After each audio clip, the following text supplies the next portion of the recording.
Bonjour, bienvenue sur Impossible ou pas. Et oui, voilà, c'est moi qui suis la personne qui s'occupe de Impossible ou pas. Je me présente Fred, j'ai plus ou moins 50 ans et je vous présente mon ami Zoltar qui est ici.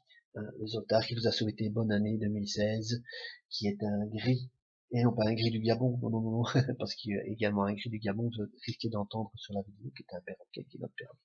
Mais nous avons Zoltar, notre ami ici, que nous avons reçu de la COBEPS en fait.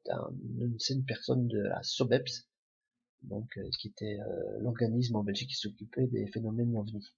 Donc voilà, et on a dû le restaurer. C'était les bons vœux de notre ami Zoltar. Alors voilà, toutes les semaines, je vais vous faire un petit édito de tout ce que j'ai trouvé sur Internet. Alors, je vais commencer très péniblement à le faire, mais bon, j'espère que ça vous plaira un petit peu. Alors, qu'est-ce que je vous ai sorti cette semaine? Cette semaine, on parle justement des ovnis dans la presse belge. Ça, c'est très rare, hein, avec toutes les situations et toute l'actualité qui se passe maintenant avec nos amis djihadistes.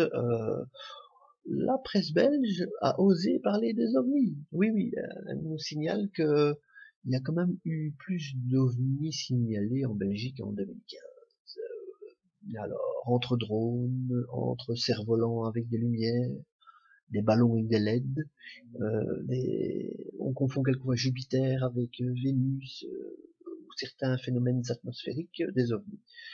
Aurait-il eu des ovnis chez nous, peut-être au-dessus de nos centrales en Belgique, qui ne fonctionnent pas très bien, entre autres à Doul, comme vous avez pu entendre, ou du côté de Tihange. Et celle qu'on ne parle jamais, c'est celle de choses qui se trouvent près de la frontière belge, du côté de Givet. Donc là, c'est une centrale française qui est très près de chez nous, et on n'en parle jamais de celle-là, hein. Elle a déjà eu des incidents aussi. Enfin, nos amis extraterrestres veillent sur nous, à ce qui paraît.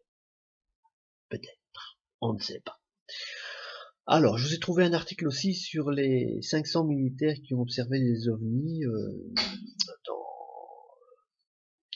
au Nouveau-Mexique, et je crois que c'est même il y a quelques années, donc on va voir l'article sur OVNI Direct, qui est un très bon site sur les comment dirais-je, les ovnis, et est assez sérieux, donc moi je le conseille vivement, OVNI Direct.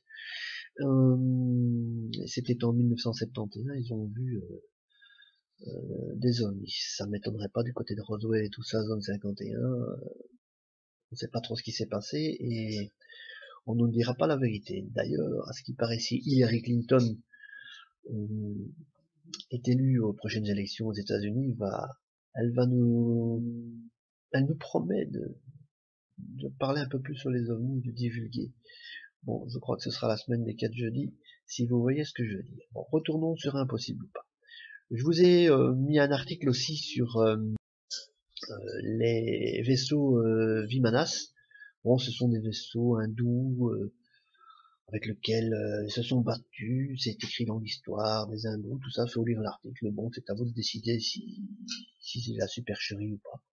Mais bon, il faut savoir qu'en archéologie interdite, il y a quand même quelques choses qui sont un petit peu inexplicables. Et je doute que les temples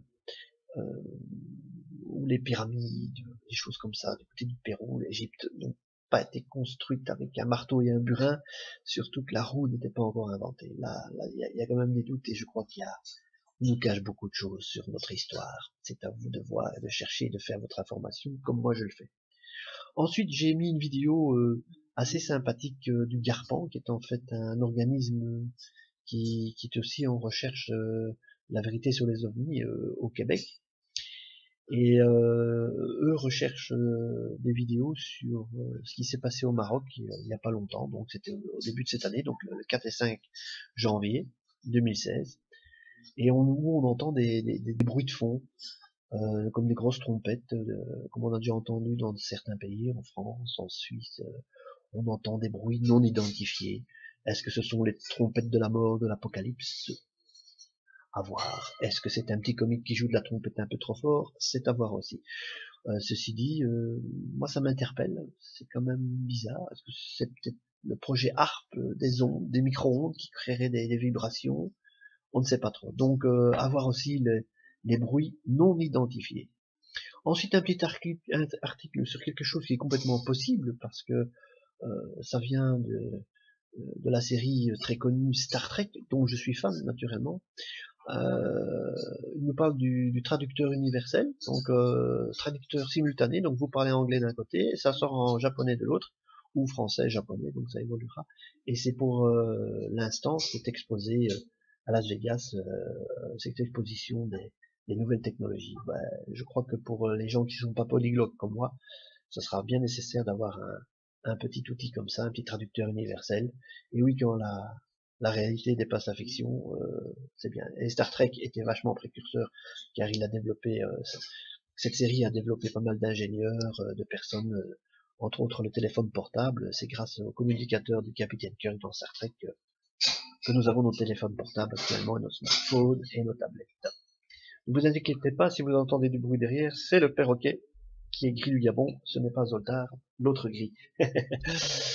Alors je vous ai posté aussi un petit article sur quelque chose de bizarre qui s'est passé dans le ciel. C'est une sorte de vortex qui s'est formé au-dessus du CERN, le collisionneur de hadrons. Est-ce que nos ingénieurs, nos petits inventeurs, nos petits scientifiques s'amuseraient à créer un vortex, un trou blanc, un trou noir pardon, au-dessus du collisionneur à hadrons en Suisse? Bon, faites gaffe les gars quand même, parce que bon, c'est un petit peu dangereux de jouer avec des particules que vous ne connaissez pas. Et comme vous pouvez voir dans la vidéo, vous voyez au-dessus du CERN donc une spirale qui se forme dans les nuages. Maintenant la vidéo est peut-être fausse, c'est peut-être un effet spécial fait avec After Effects ou 3ds Max ou autre, hein, donc toujours bien faire attention quand on regarde ces vidéos sur internet elles sont là pour nous disperser et nous faire croire certaines choses, mais dans ces choses il y a peut-être des histoires qui sont vraies.